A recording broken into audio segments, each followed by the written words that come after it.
மதுரையில் மேம்பால தடுப்புச் சுவரில் இருந்து இருசக்கர வாகனம் மோதிய விபத்தில் கட்டிட தொழிலாளி 60 அடி உயரத்திலிருந்து கீழே விழுந்து உயிரிழந்தார். மதுரை பழங்கானத்தம் மற்றும் டிவிஎஸ் நகரை இணைக்கக்கூடிய மேம்பால பணிகள் 10 ஆண்டுகளுக்கு முன்னர் தொடங்கப்பட்டு இதுவரை முடிக்கப்படவே இல்லை.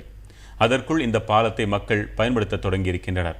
இன்று அந்த மேம்பாலத்தில் சென்று கொண்டிருந்த இருசக்கர வாகனம் ஒன்று கட்டுப்பாட்டை இழந்து உயரம் குறைவான தடுப்புச் சுவரில் மோதியது.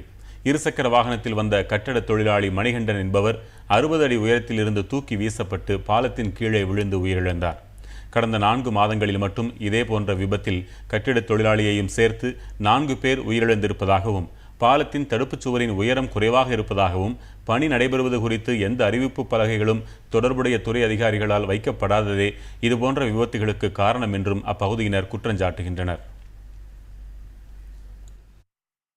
தடுப்பு சுவர் ரொம்ப சின்னதாக இருக்குன்னு பயன்பாட்டுக்கே வரல.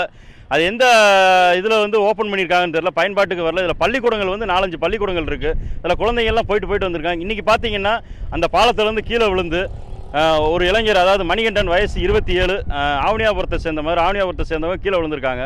விழுந்து ஸ்பாட்லேயே இறந்துருக்காங்க. இது 4வது இன்சிடென்ட். இதை தடுக்கிறதுக்கு எந்த அதிகாரியும் கிடையாது. அந்த பக்கம் பாலம் கண்டினியூ ஆகலைங்கிறதுக்கு ஒரு இன்டிமேஷனும் வைக்கலை, போர்டு எதுவுமே வைக்கலை.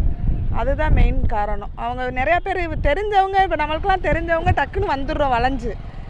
தெரியாதவங்க சல்லுன்னு அப்படியே நேராக போய் கண்ட்ரோல் பண்ண முடியாமல் அப்படியே கவுறதுக்கும் சான்ஸ் இருக்குது. அதில் ஏதாவது போர்டு ஏதாவது வைக்கலாம், செய்யலாம், ஏதாவது ஒன்று பண்ண, ஒரு பாதுகாப்பு இல்லாமல் இருக்குது, அவ்வளோதான்.